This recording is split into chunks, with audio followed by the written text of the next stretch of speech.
Iran is known as one of the most politically discussed countries on Earth.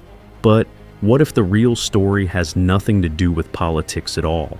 Because without understanding what truly shapes this place, the most extraordinary locations across the country lose the meaning that makes them unforgettable.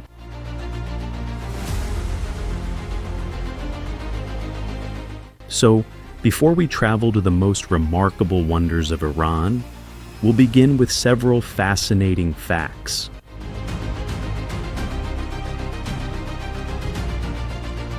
Details that reveal how this civilization works, why it looks the way it does, and what makes it unlike any other place on the planet.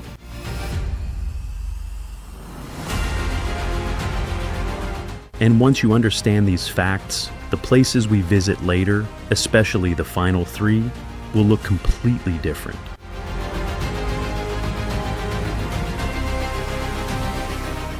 Iran covers an area so large that most people never register its true scale.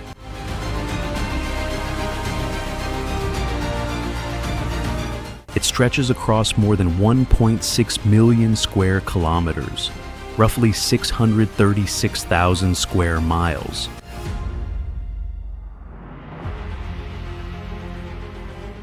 Making it the 17th largest country in the world.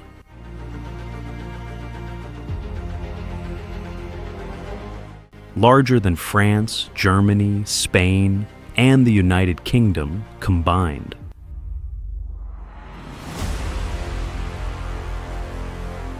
But what makes this massive region truly extraordinary isn't just how far it reaches, it's how many completely different worlds exist within it.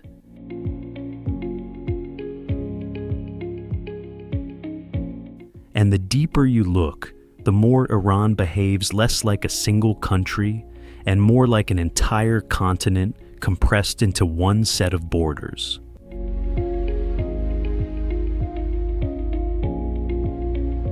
One of the most surprising forces shaping this country begins underground.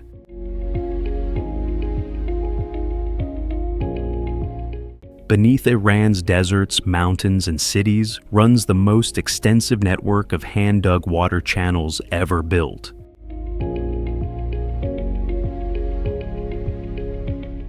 These are called qanats, and the oldest ones are more than 3,000 years old.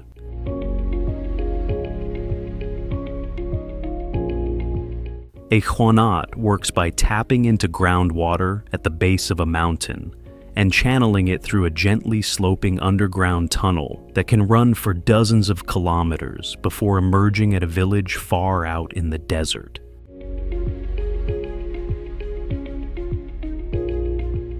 The tunnel maintains a consistent gradient so that gravity alone carries the water from source to destination.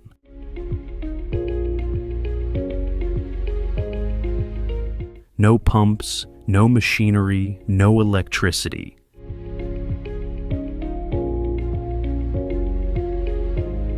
There are over 30,000 functioning qanats in Iran today, some still delivering water to communities that have depended on them for more than 2 millennia.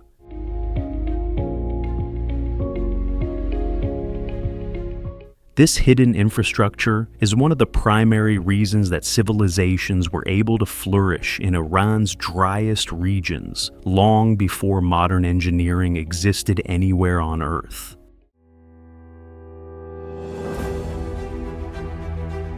Running across the North acts as a wall that traps moisture from the Caspian Sea on the coastal side while keeping the interior plateau dry.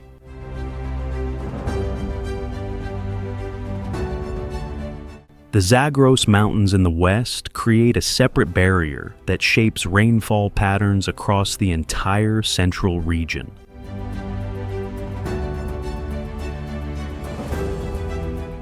The result is a country where the northwest receives heavy snowfall and the southeast records some of the highest land surface temperatures ever measured on Earth.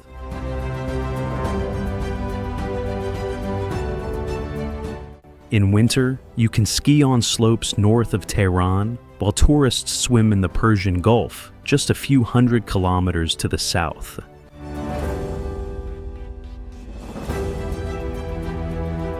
These contrasts exist not despite Iran's geography, but because of it.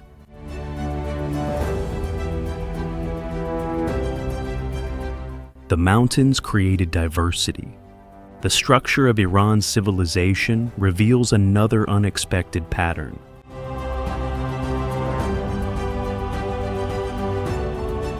Iran is not simply an old country. It is one of the few places on Earth where urban life has been continuous for more than 7,000 years.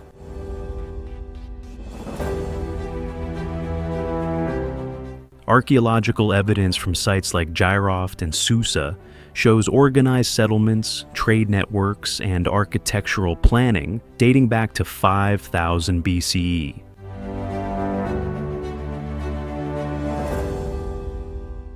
This means Iran was building cities with drainage systems and public granaries at a time when most of the ancient world had not yet developed permanent settlements of any kind.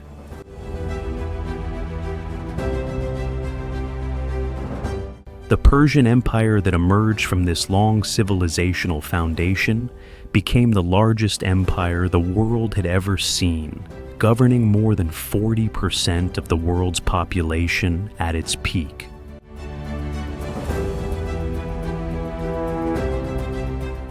And when that empire eventually fell, it did not disappear.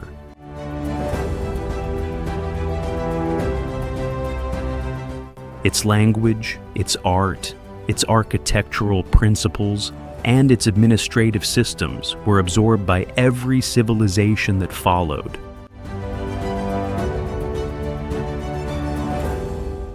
Including the Islamic empires, the Mughal Empire in India, and the Ottoman Empire in Turkey.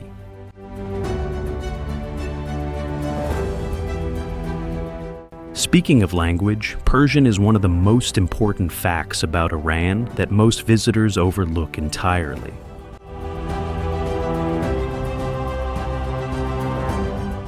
Farsi is an Indo-European language with a literary tradition stretching back more than 1,000 years.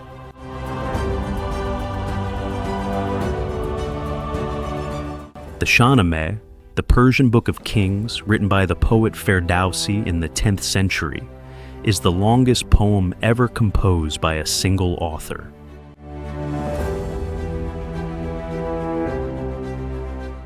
At 60,000 verses, it took Ferdowsi 30 years to complete.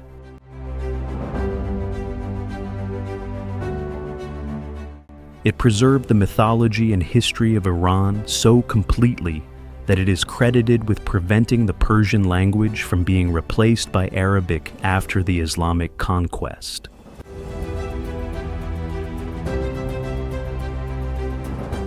Today, more than 1,000 years after it was written, Iranians still quote it in daily conversation.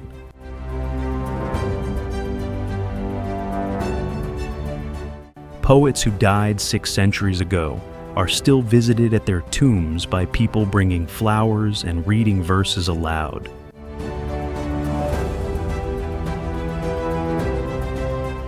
This relationship between living people and ancient literature is one of the most distinctive things about Iranian culture.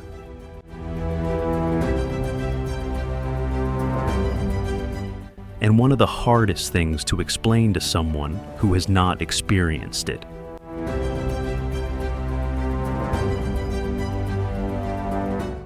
Another layer of Iran's story lies in its biodiversity, which surprises almost everyone who encounters it.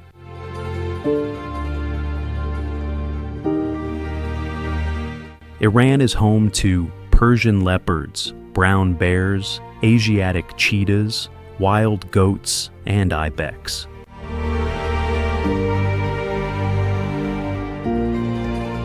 Its forests in the north contain species of oak, walnut, and elm that have been growing in the same locations for 50 million years.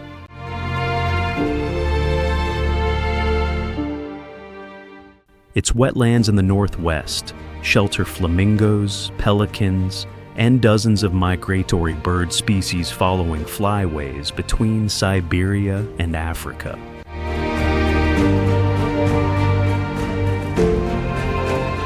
And in the rivers flowing from the Zagros Mountains, freshwater fish species exist that are found nowhere else on Earth.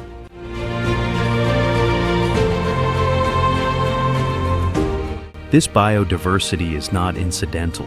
It is the direct result of Iran's geographic position at the intersection of multiple climate zones and multiple ancient migration corridors.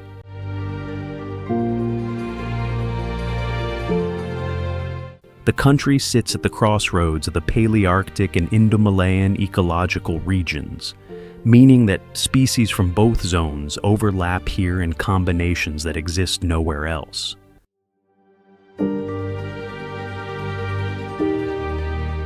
One final detail reveals just how layered this environment truly is.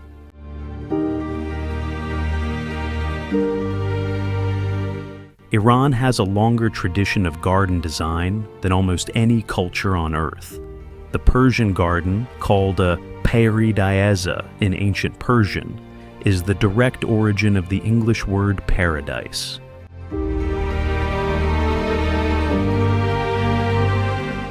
These gardens were not decorative. They were engineering projects designed to manage water, create shade, regulate temperature, and provide food in environments where all of these things were scarce.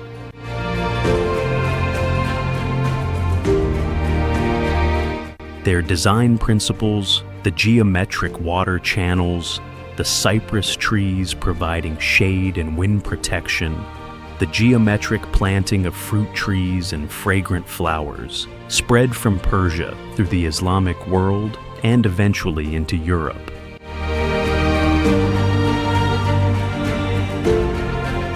The formal gardens of Mughal India, the Moorish gardens of Spain, and the Renaissance gardens of Italy all trace their design principles back to Iran.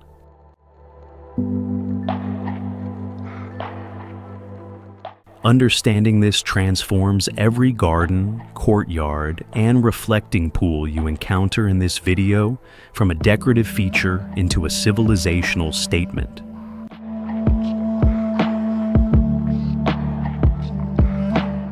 Understanding these forces, the underground water systems, the climate shaped by mountains, the 7,000 years of continuous urban life,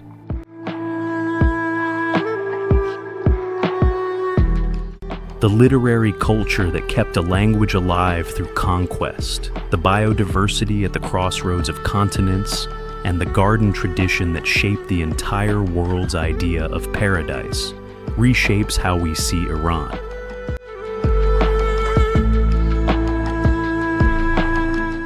And as we move into the most remarkable places across this country, these insights will help each location reveal its deeper story.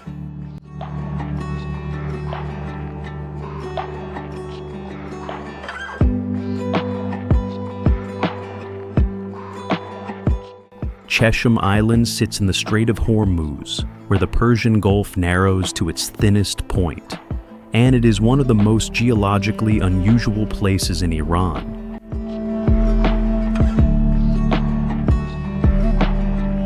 The island is large enough that most visitors never see more than a fraction of it, stretching more than 130 kilometers, roughly 80 miles from end to end.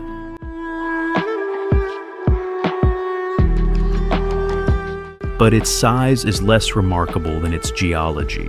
Qeshm sits above a series of salt domes, underground formations where ancient salt deposits have been pushed upward by pressure until they break through the surface.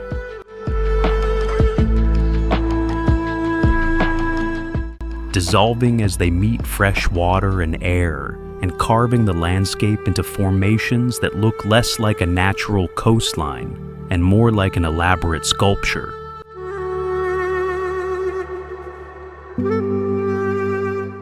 The Valley of Stars on the southern part of the island is the most dramatic result of this process.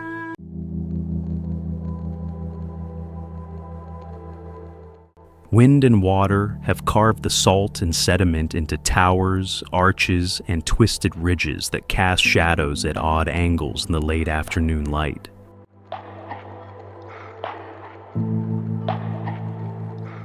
Local legend says a star fell here and shattered the earth into these formations.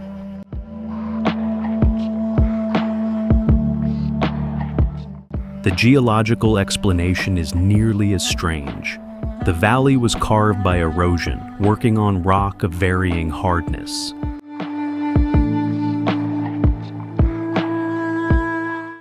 Leaving behind the harder materials as towers, while the softer surrounding rock dissolved and washed away.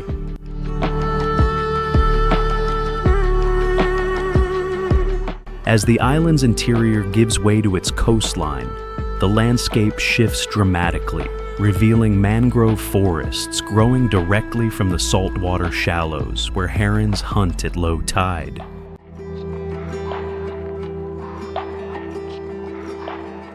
And as the sea opens beyond Qeshm, it leads toward an island whose appearance is so extreme that travelers who have not been told what to expect sometimes believe their photographs have been altered.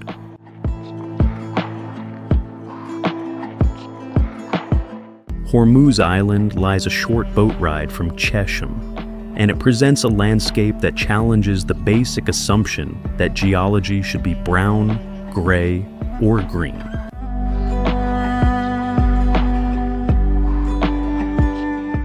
The soil on Hormuz is rich in minerals, particularly iron oxide, and the result is ground that runs in shades of deep crimson, burnt orange, bright sulfur yellow, chalky white, and in certain formations, a dusty violet.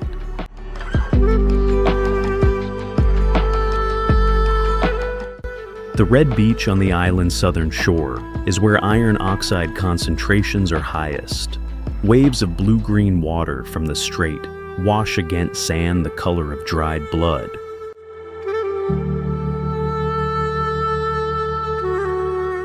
And the contrast between the two colors is so absolute that the shoreline appears to exist in two different realities simultaneously.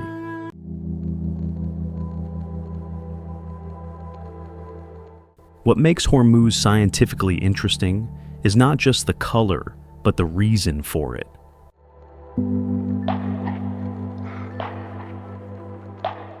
The island sits above an ancient salt dome that pushed different mineral layers to the surface at different rates, creating a cross-section of geological history that is visible simply by walking from one part of the island to another.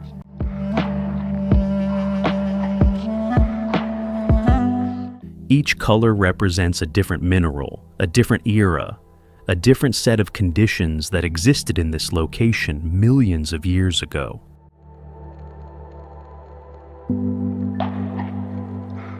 The island is effectively a geological museum where the exhibits cover the entire ground surface.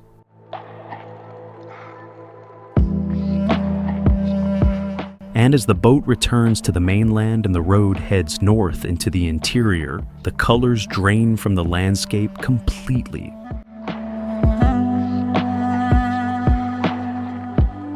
Replaced by the absolute severity of Iran's greatest desert.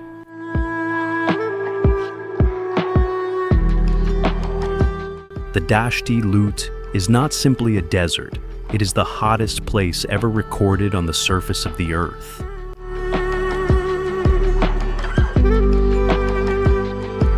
NASA satellites measuring land surface temperatures recorded 70 degrees Celsius, 159 degrees Fahrenheit, on the Gandham-Baryon Plateau at the heart of the Lut.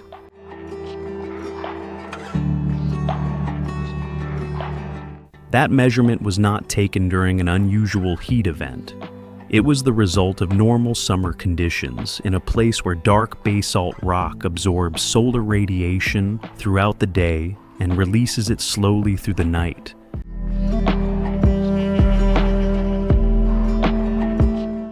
Building heat in a cycle that has no natural interruption.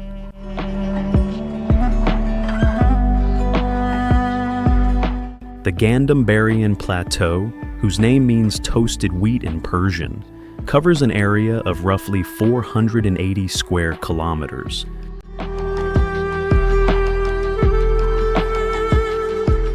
About 185 square miles, and almost nothing lives on its surface.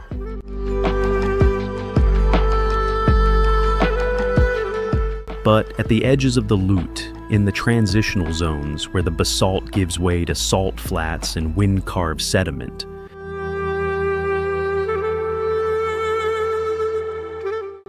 researchers found microbial organisms surviving in conditions that were previously considered incompatible with life.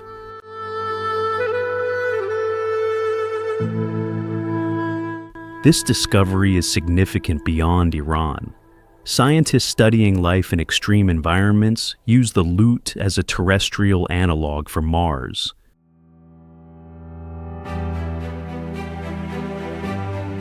Because the surface conditions, the mineral composition, the temperature extremes, and the near absence of water are closer to Martian surface conditions than almost anywhere else accessible on Earth.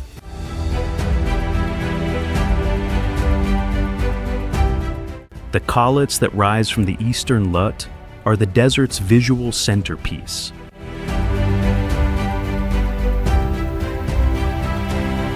These are massive ridges of compacted sand and sediment, carved by wind over millions of years into formations that stretch for kilometers.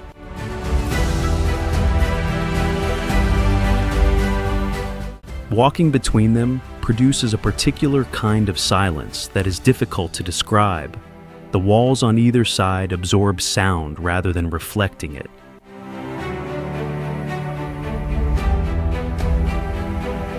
The temperature inside the corridors between the ridges is different from the temperature outside them.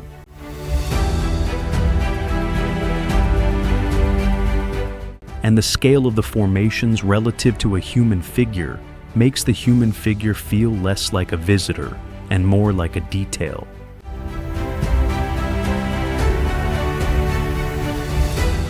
As the desert gives way to higher ground and the air cools, the road leads toward a city that mastered the desert so completely that it built its cooling system into the skyline itself.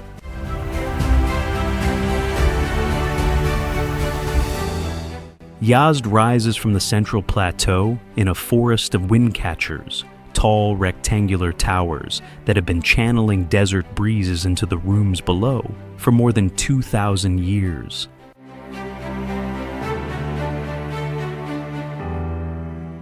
The badgir, as these structures are called in Persian, works by catching wind at the top of the tower, where air movement is strongest, and funneling it down through a channel into the basement or ground floor rooms of the building.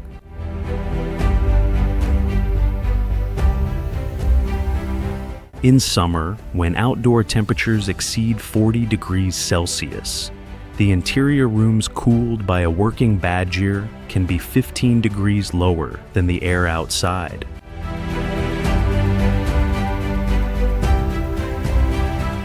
The system requires no energy, no maintenance beyond basic repair, and no technical expertise to operate.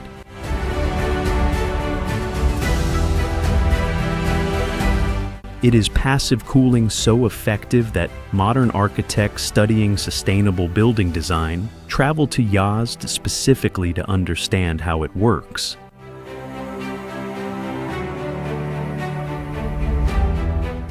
But the wind catchers are only the visible part of Yazd's engineering. Beneath the city runs a qanat system that has been delivering fresh water from the mountains 40 kilometers away for over 2,000 years.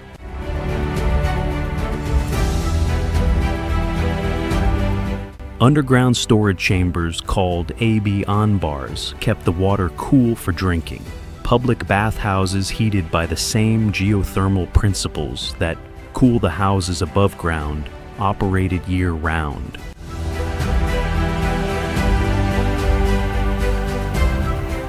The entire city was a system, each element designed to manage a specific environmental challenge, and all the elements working together to make dense urban life possible in one of the driest regions on Earth.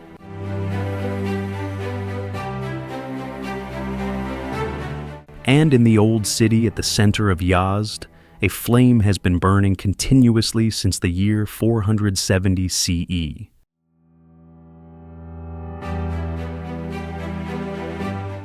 The Zoroastrian fire temple that houses it has been moved several times over 15 centuries to protect the flame from conquest and destruction, but the fire itself has never been extinguished.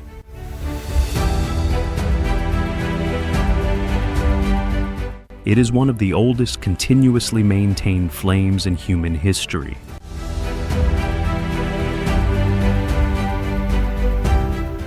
As the road descends from Yazd's plateau and heads south toward the ruins on the plain of Marvdasht, the landscape opens into a scale that prepares you, imperfectly, for what comes next.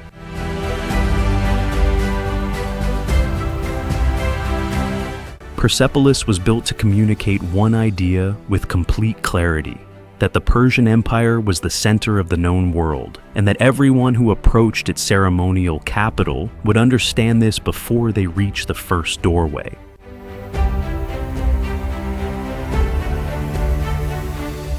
Darius the Great began construction around 518 BCE on a raised stone platform that lifted the entire complex above the surrounding plain, making it visible from a great distance and requiring every visitor to climb toward it rather than simply walk in.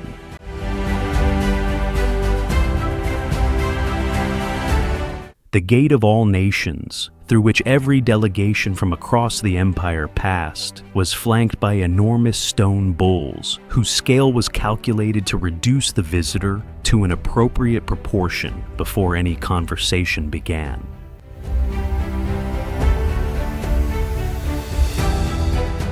The reliefs carved into the staircases and walls of the Apadana, the Great Audience Hall, show delegations from 23 nations bringing tribute to the Persian king.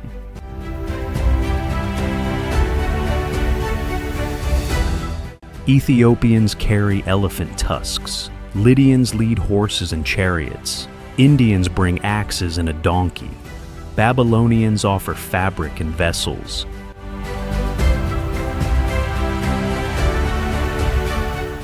Each delegation is carved with specific ethnic features, specific clothing, and specific gifts that correspond to what historical records confirm those regions actually produced.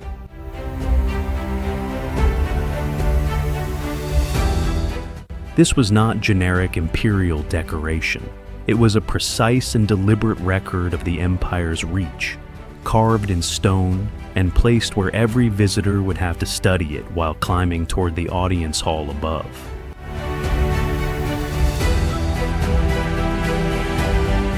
Alexander the Great burned Persepolis in 330 BCE.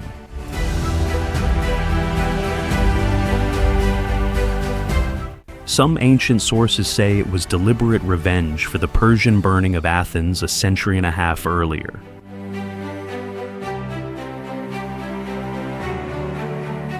Others say it was an accident. A fire started during a celebration that spread before anyone could stop it.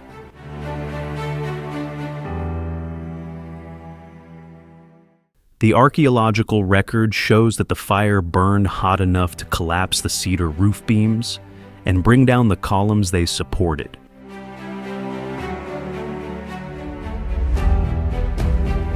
What survived was what was made of stone, and what was made of stone has survived for 23 centuries.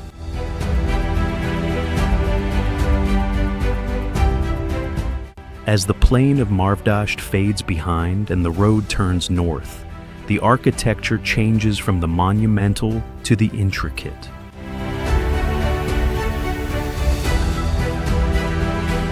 From imperial statements to something more intimate and more technically astonishing.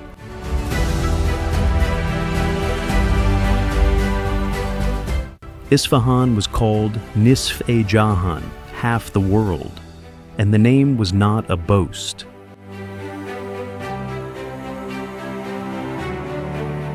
It was a description of what Shah Abbas the Great had built here in the early 17th century, when he transformed a regional capital into one of the most deliberately beautiful cities ever constructed.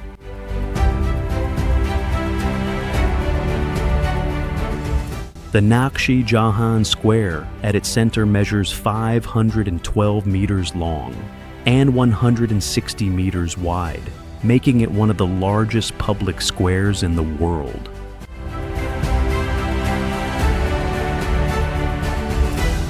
But the dimensions are the least interesting thing about it.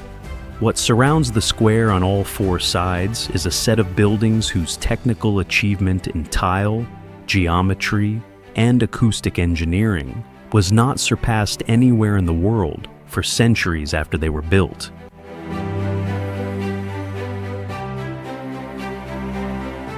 The Shah Mosque on the south side of the square is faced entirely in mosaic tile work, using 7 different colors applied in patterns of such geometric complexity that mathematicians have spent decades analyzing them.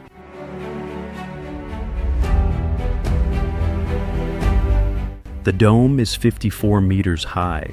Its double shell construction, an inner dome for interior proportion, and an outer dome for exterior visibility, was a technical solution to a problem that European cathedral builders were still struggling with at the same time.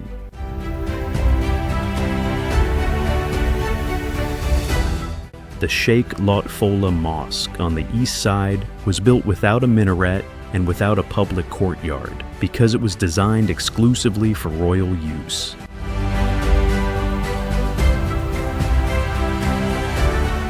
Inside, a single shaft of light enters through an oculus at the top of the dome and moves across the tiled floor as the sun moves across the sky.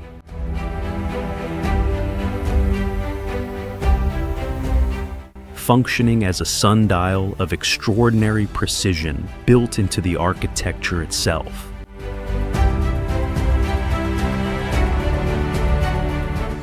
And the Ali Kapu Palace on the west side contains a music room on its upper floor, whose walls are carved with the outlines of vessels and instruments.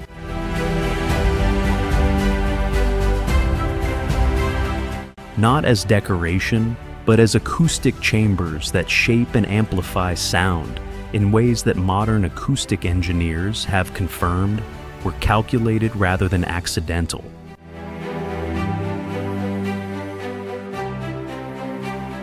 As the domes of Isfahan recede and the road heads north into the mountains, the terrain rises sharply and the air cools, leading toward a landscape that most people never associate with Iran at all.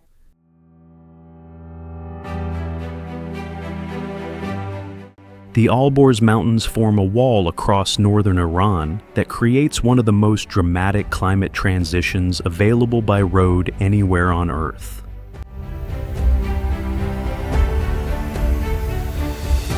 On the southern side of the main pass above Tehran, the landscape is dry, brown, and largely treeless.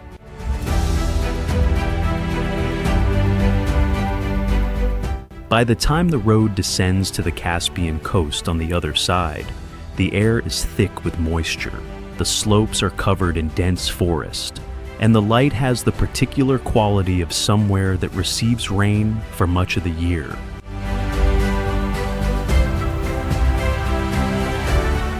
The transition takes less than 2 hours by car and covers more than 20 degrees of effective climate difference.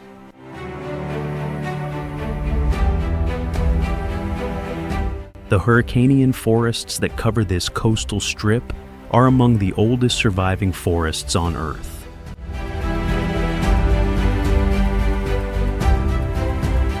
They have been growing continuously in this location for more than 50 million years, making them significantly older than the Amazon rainforest.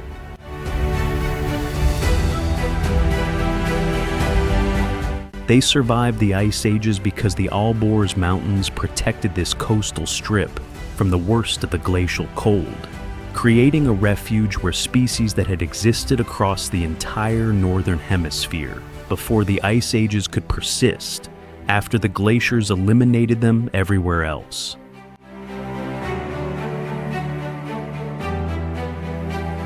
The trees found here, Persian oak, Caucasian wingnut, velvet maple, and dozens of other species, are the last surviving members of a forest type that once stretched from Western Europe to East Asia.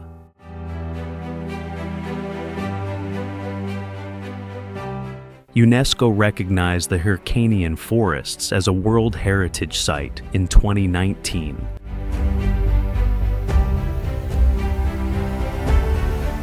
Persian leopards hunt in the higher elevations. Brown bears move through the river valleys. And the fog that rolls through the mountain passes for much of the year, gives the forest a quality of existing slightly outside ordinary time.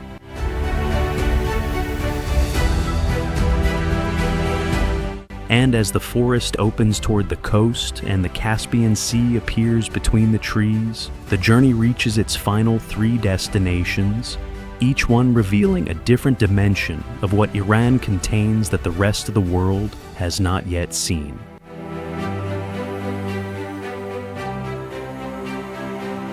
Lake Urmia in northwestern Iran was once the largest saltwater lake in the Middle East and the 6th largest on Earth, covering more than 5,200 square kilometers, roughly 2,000 square miles.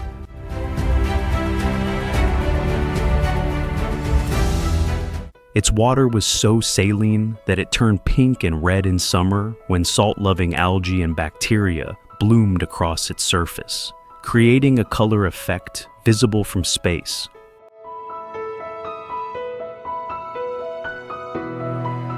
Flamingos nested on its islands by the hundreds of thousands.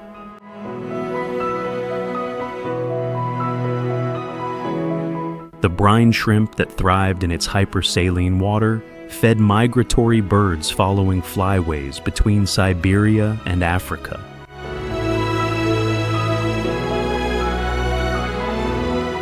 The lake was a complete ecosystem built on salt and extremity, functioning with the same logic as every other part of Iran.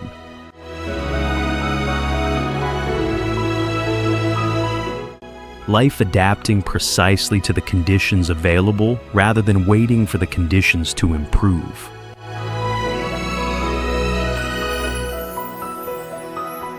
Over the past 4 decades, the lake has lost more than 80% of its volume due to a combination of dam construction on the rivers feeding it,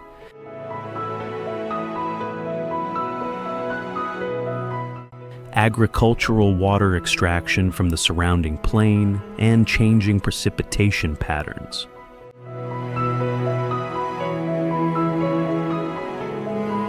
What was open water is now salt flat, white and crystalline, stretching to a horizon that used to be the middle of a lake.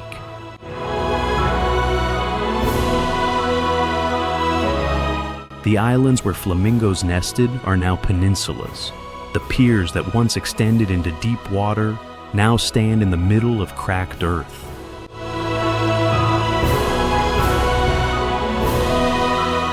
What remains of the water is the most concentrated part of the lake, hypersaline to a degree that supports almost nothing except the microorganisms that turn it red.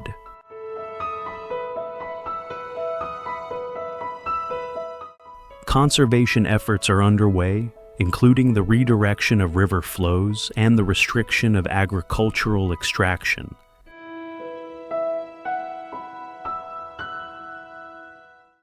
But the outcome remains uncertain. What makes Lake Urmia important beyond its own story is what it represents about the relationship between human water use and natural systems in arid regions across the entire planet.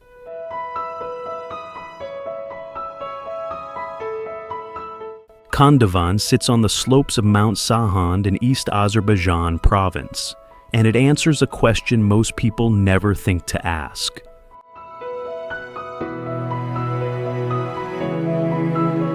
When a volcanic eruption buries a landscape in ash and lava, and the ash compresses into soft rock over thousands of years, and erosion carves that rock into cone-shaped spires.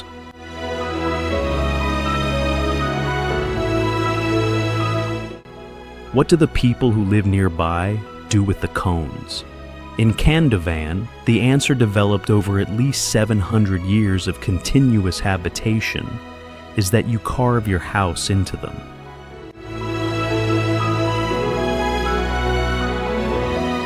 The cones at Kandavan range from a few meters to more than 15 meters in height, and they have been hollowed out floor by floor, room by room, generation by generation.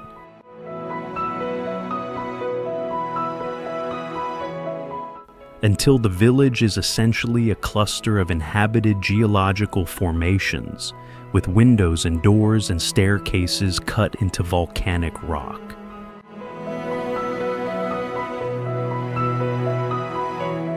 The rock itself is the reason this works. It is soft enough to excavate with relatively simple tools, but hard enough to hold its shape for centuries once carved.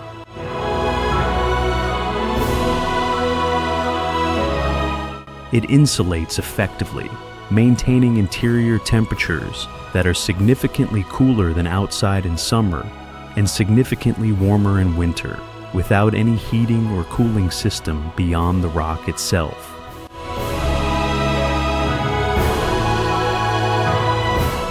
Today, Kandavan has electricity, running water, and wireless internet.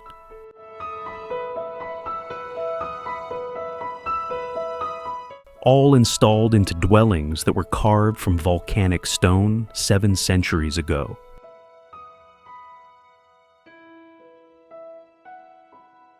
People were born here, grew up here, raised their own children here, and the village functions as a living settlement rather than a preserved historical site.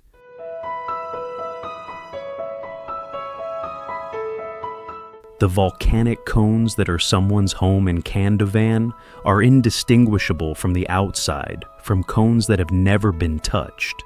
You learn which is which by looking for the windows.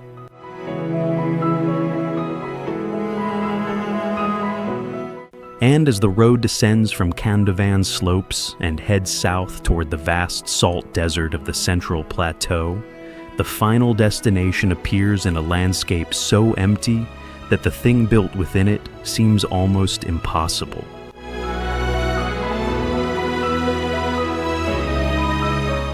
The Dasht-e-Kavir, Iran's Great Salt Desert, covers more than 77,000 square kilometers, roughly 30,000 square miles, of the Central Plateau.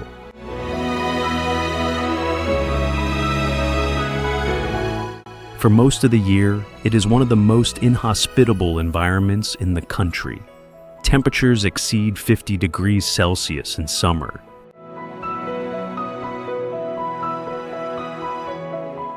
The salt crust on the desert floor can be unstable, concealing mud beneath it that will swallow a vehicle that ventures off established tracks.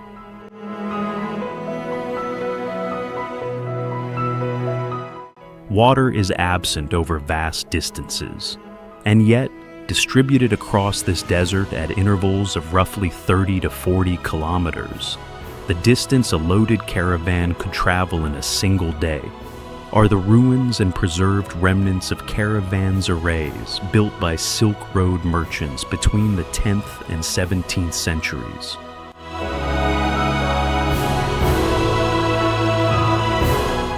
These caravanserais were not simple shelters.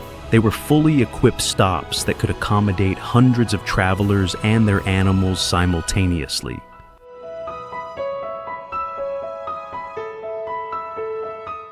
Providing water from qanits, food from storerooms, security from walls that were thick enough to function as small fortresses,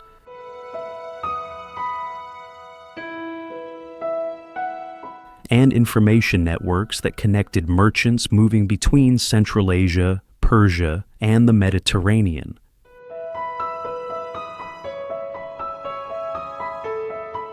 The Maranjab caravanserai, near the northern edge of the Dasht-e-Kavir, is one of the best preserved, built in the 17th century during the reign of Shah Abbas, and still standing in a condition that conveys the logic of its design clearly.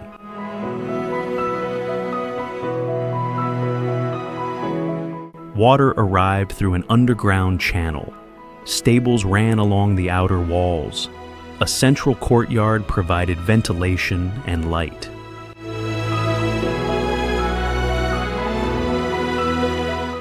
The geometry was practical, and the practicality was perfect.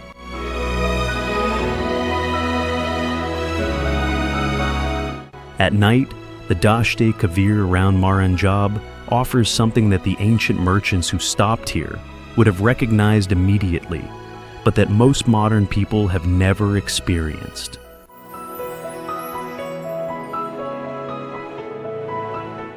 A sky with no competing light for hundreds of kilometers in any direction.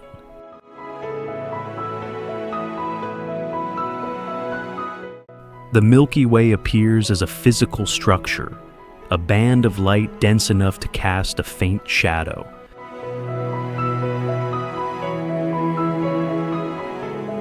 Crossing a horizon that is absolutely flat and absolutely dark.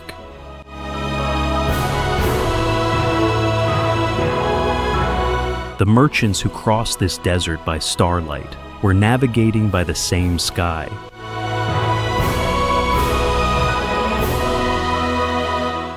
Reading the same stars, sleeping under the same silence.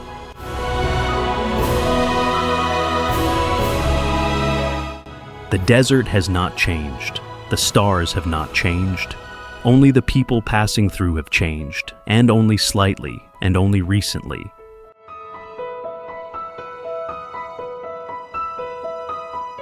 Iran is not a country that reveals itself in a single visit or a single video.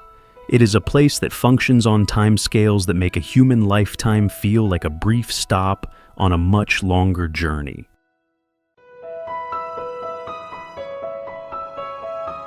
The Qanat that has been delivering water to the same village for 3,000 years. The flame that has been burning in the same temple for 1,500 years. The forest that has been growing on the same coastal strip for 50 million years. The poem that has been read at the same tomb for 600 years.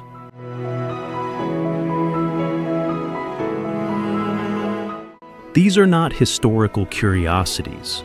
They are active, functioning parts of a civilization that has survived everything the ancient and modern worlds could direct at it and continues to generate meaning for the people who live inside it.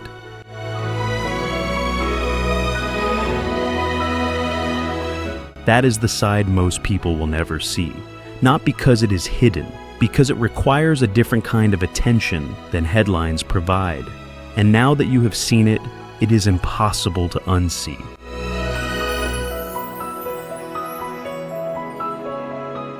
The ancient empire has shown you what civilization looks like when it is given enough time. Now travel to the other end of the world, where the mountains are so high they create their own weather, their own cultures, and their own definition of what is possible.